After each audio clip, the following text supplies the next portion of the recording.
Stress. What is it? Who does it affect? And what can we do to control it? Stress is the sum of biological reactions to any adverse stimulus, be it physical, mental, emotional, internal, or external, that tends to disturb the body's natural balance. Although it's difficult to determine the full effects of stress on a pilot, it's important to be aware of the stresses we know we can control. These controllable factors are called self-imposed stresses. These stresses have adverse effects on you and can affect the safety of the flight. These controllable stresses include alcohol consumption, self-medication, drug use, tobacco use, inadequate diet and nutrition, and psychological stress. Fatigue, poor physical fitness, and dehydration are additional stresses, but will be covered in a separate training module. Each self-imposed stress can degrade your piloting skills and can affect your ability to fly safely. It is important to remember that these kinds of stresses are cumulative. Alcohol is a depressant, hypnotic, and addicting drug that in any quantity can have adverse effects on your flying abilities. Brain effects include impairments in reaction time, reasoning, judgment, and memory. Alcohol decreases the ability of the brain to make use of oxygen. This adverse effect can be magnified as a result of simultaneous exposure to altitude, characterized by a decreased partial pressure of oxygen. Visual symptoms include eye muscle imbalance, which leads to double vision and difficulty in focusing. Inner ear effects include dizziness and decreased hearing. Alcohol can cause a significant impairment in performance and can vary in the severity of its effect from person to person. Pilots have shown impairment in their ability to fly an instrument approach or to fly IFR and even to perform routine VFR flight tasks while under the influence of alcohol, regardless of the extent of the individual's flying experience. Alcohol is quickly absorbed and transported by the blood throughout the body. The factors that influence alcohol absorption are the type and quantity of food in the stomach, degree of dehydration, concentration of alcohol in the beverage, how fast the alcohol is consumed, and the person's body weight. Our bodies are capable of eliminating approximately 1/3 of an ounce of pure alcohol per hour. Even after complete elimination of all the alcohol in the body, there are undesirable effects. A hangover that can last as long as 48 to 72 hours following the last drink. Symptoms commonly associated with a hangover are headache, dizziness, dry mouth, stuffy nose, fatigue, upset stomach, irritability, impaired judgment, and increased sensitivity to bright light. A pilot with these symptoms would certainly not be fit to safely operate an aircraft. The use of alcohol and drugs is regulated by FAR 9117. The regulation states, in part, that persons may not operate or attempt to operate an aircraft when they are currently under the influence of alcohol, have consumed alcohol within the past 8 hours, have a blood alcohol content of 0.04% or greater, are using any drug that adversely affects safety. The number of serious errors committed by pilots dramatically increases at or above concentrations of 0.04% blood alcohol. Be aware of hidden sources of alcohol, such as cough medicine, tonics, etc. As a rule, if you are sick enough to require any of these substances, you are too sick to fly. As a minimum, adhere to all of the guidelines of FAR 9117. A more conservative approach is to wait 24 hours from the last use of alcohol before flying. This is especially true if intoxication occurred, or if you plan to fly IFR. Cold showers, drinking black coffee, or breathing 100% oxygen cannot speed up the elimination of alcohol from the body.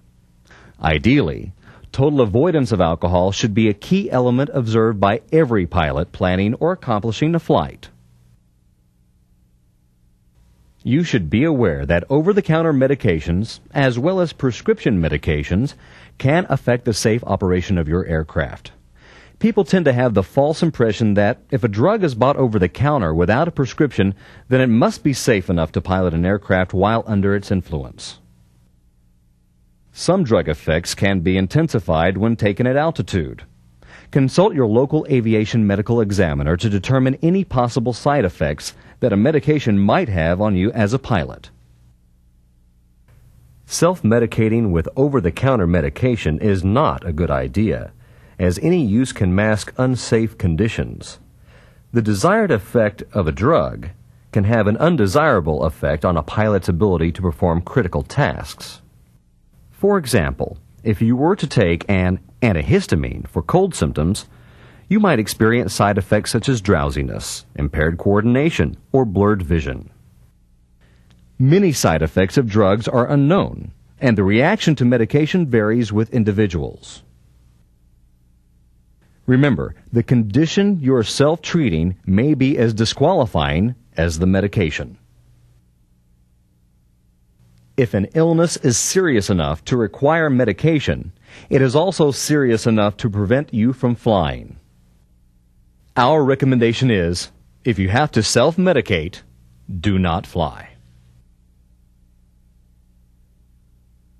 There are several other harmful substances that can affect your ability to fly. For example, the substances one gets from inhaling tobacco smoke. 3 substances in tobacco smoke in particular are of importance to a flyer. Those substances are carbon monoxide, tar, and nicotine. Carbon monoxide constitutes up to 2.5% of the volume of cigarette smoke, and even more in cigar smoke. Carbon monoxide combines with hemoglobin about 250 times more readily than oxygen. The result is the hemoglobin is not available to carry oxygen to the tissues. This lack of oxygen produces hypemic hypoxia, which reduces your tolerance to altitude. Tar is the viscous residue left from tobacco smoke and is one of the major cancer-causing agents. It destroys the delicate mucous membranes of the respiratory tract. It also interferes with the natural cleansing action of the lungs and impairs proper oxygenation of the blood, thereby reducing tolerance to hypoxia. Nicotine is a potent drug that primarily affects the nerve and muscle tissue. The amount of nicotine found in 2 cigarettes, if injected directly into the bloodstream, could be fatal. As smoking becomes less acceptable, some people are opting to chew tobacco or use smokeless tobacco. Unfortunately, the same detrimental effects are present in these products.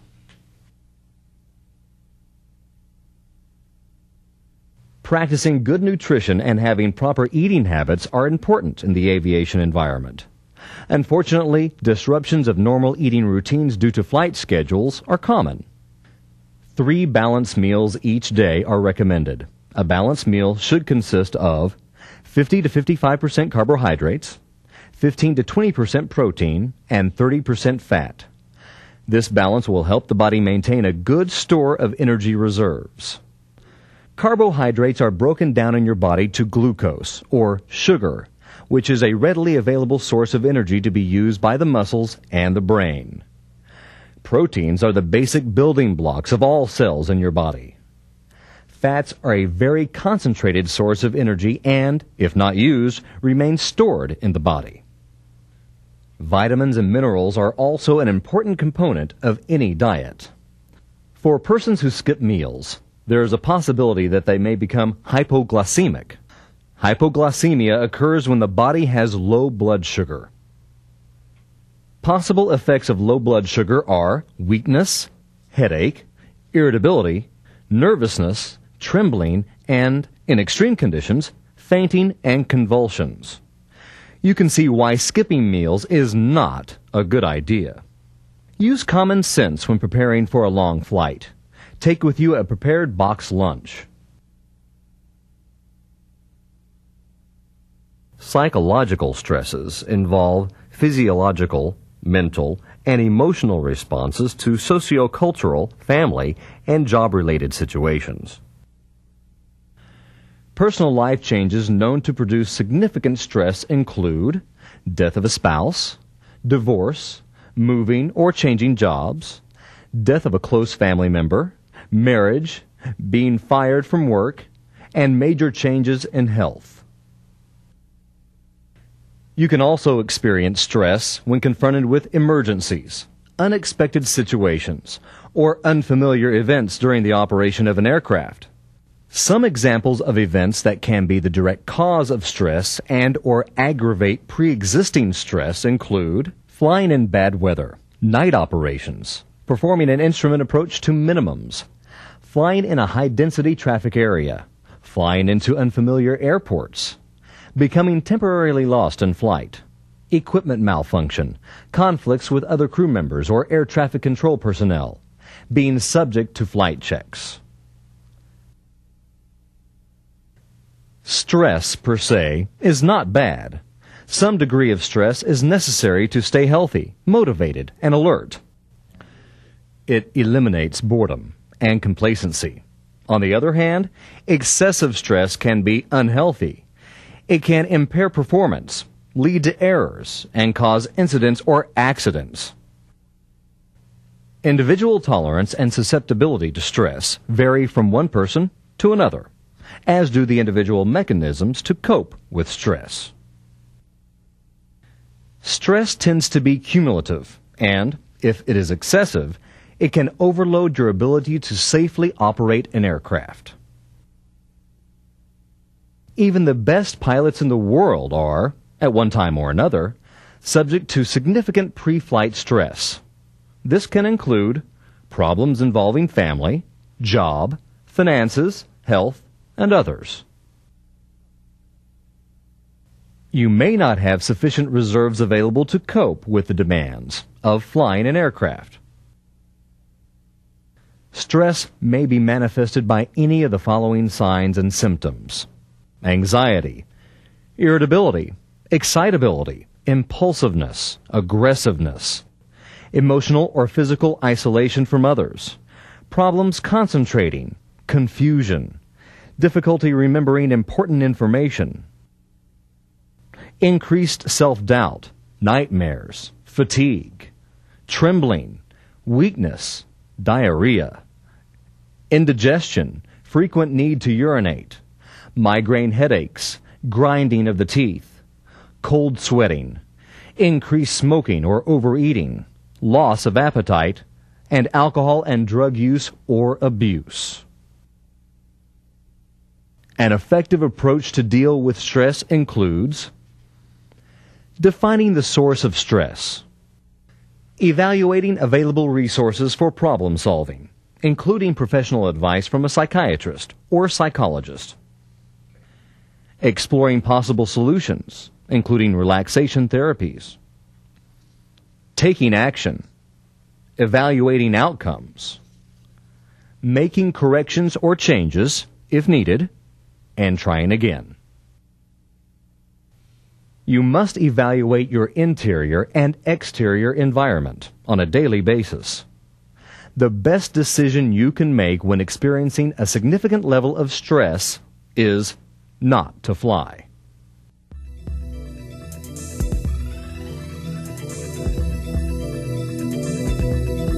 Stress is the sum of biological reactions to any adverse stimulus, be it physical, mental, emotional, internal, or external, that tends to disturb the body's natural balance. It's important to be aware of the stresses we know we can control. These controllable factors are called self-imposed stresses. These controllable stresses include alcohol consumption, self-medication, drug use, tobacco use, inadequate diet and nutrition, and psychological stress. Alcohol is a depressant, hypnotic, and addicting drug that, in any quantity, can have adverse effects on your flying abilities. You should be aware that over-the-counter medications, as well as prescription medications, can affect the safe operation of your aircraft.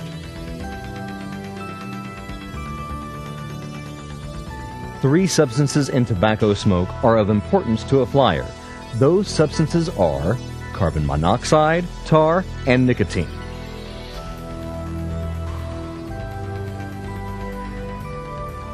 Practicing good nutrition and having proper eating habits are important in the aviation environment. Psychological stresses involve physiological, mental, and emotional responses to sociocultural, family, and job-related situations. Even the best pilots in the world are, at one time or another, subject to significant pre-flight stress. This can include problems involving family, job, finances, health, and others. An effective approach to deal with stress includes defining the source of stress, evaluating available resources for problem solving, including professional advice from a psychiatrist or psychologist, exploring possible solutions, including relaxation therapies, taking action, evaluating outcomes, making corrections or changes if needed, and trying again.